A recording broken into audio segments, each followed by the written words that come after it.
Selamat datang kembali. Oke, hari ini kita mau coba bedah sesuatu yang menarik nih dari pemikiran Jordan Peterson. Spesifiknya, aturan pertama, berdiri tegak dengan bahu tegap. Kita mau lihat nih, gimana sih biologi, postur, sama cara kita menghadapi hidup ini ternyata nyambung banget.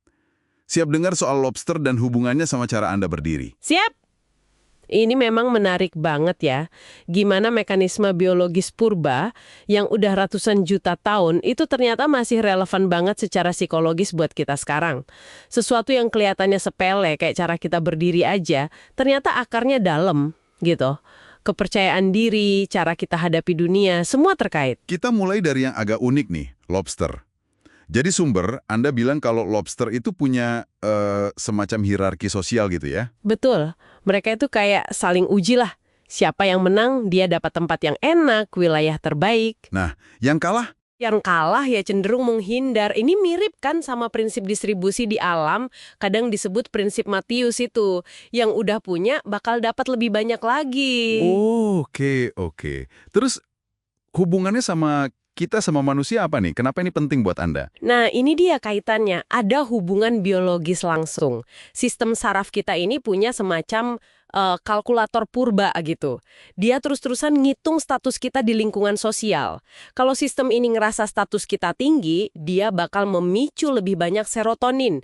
Itu zat kimia di otak. Serotonin ya? Pernah dengar, itu yang bikin kita apa? Bikin kita merasa lebih pede, lebih tenang. Dan secara fisik, ya itu tadi, kita cenderung jadi berdiri lebih tegak.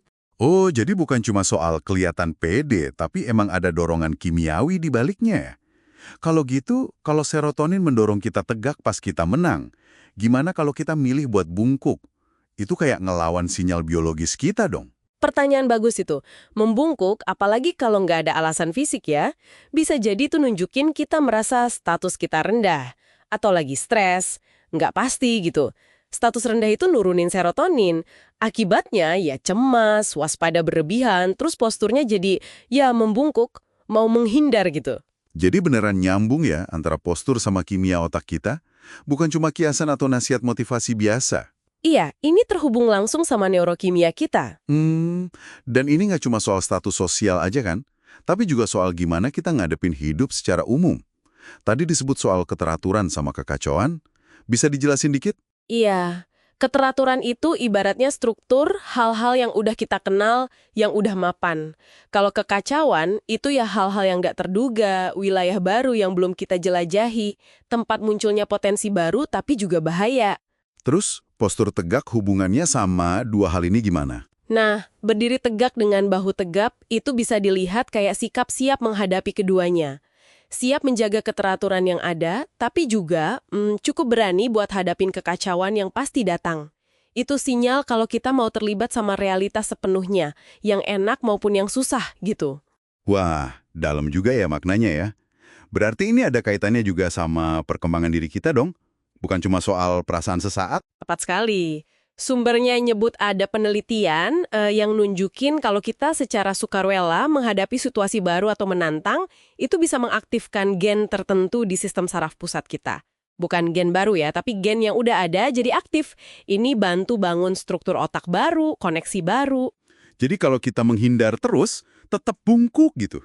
Ya kita nggak pakai potensi penuh kita buat tumbuh, buat adaptasi. Ibaratnya kita tetap belum lengkap gitu. Ini jadi nyambung sama kutipan Solzhenitsyn di sumber itu ya, soal makna hidup yang seringkali ditemukan justru pas kita hadapi penderitaan, bukan nyari senengnya aja. Betul, bukan cuma soal kebahagiaan sesaat, tapi soal pengembangan karakter lewat tantangan. Dan ini nyambung banget ke cara kita seharusnya memperlakukan diri sendiri. Maksudnya? Ya, berdiri tegak itu juga semacam bentuk kita menghargai diri sendiri. Mengakui kalau Anda itu penting, layak dapat respek, termasuk dari diri Anda sendiri. Ini bukan sombong ya, tapi lebih ke menerima tanggung jawab atas hidup Anda. Kayak analogi ngerawat anak lah. Kita kan ngelakuin apa yang baik buat dia jangka panjang, bukan cuma apa yang bikin dia senang sekarang aja kan? Iya, paham. Dan katanya ada lingkaran umpan balik juga ya. Sikap fisik bisa ngaruh ke mental. Iya, kuat banget efeknya. Kalau kita secara sadar nih, coba aja berdiri tegak, bahu ke belakang, kepala tegak, itu bisa bantu ngatur respon fisiologis kita pas lagi stres atau cemas. Ini kayak manifestasi fisik dari keputusan kita buat menghadapi realitas, bukan menghindarinya. Cocok sama gagasan kalau makna hidup itu butuh perjuangan ya, butuh pergerakan ke arah yang lebih baik, yang pasti ada susahnya. Oke, jadi kesimpulannya nih ya, cara kita berdiri itu ternyata jauh lebih kompleks dari sekedar kebiasaan. Ada kaitannya sama biologi purba, posisi kita di dunia, sama kondisi psikologis kita. Menegakkan bahu itu sinyal kuat, baik keluar maupun ke sistem saraf kita sendiri. Sinyal kesiapan menghadapi hidup. Nah, sebagai penutup, mungkin ada pertanyaan buat Anda renungkan nih. Kalau postur Anda memang cerminan cara Anda mendekati dunia, apa ya kira-kira yang bisa terungkap atau mungkin berubah kalau Anda secara sadar, penuh perhatian gitu, memilih untuk berdiri tegak? Bukan pura-pura ya, tapi sebagai niat buat hadapin kenyataan, gimana dampaknya ke cara Anda merasakan tantangan dan mungkin juga ke kemampuan Anda buat mengatasinya. Coba direnungkan deh.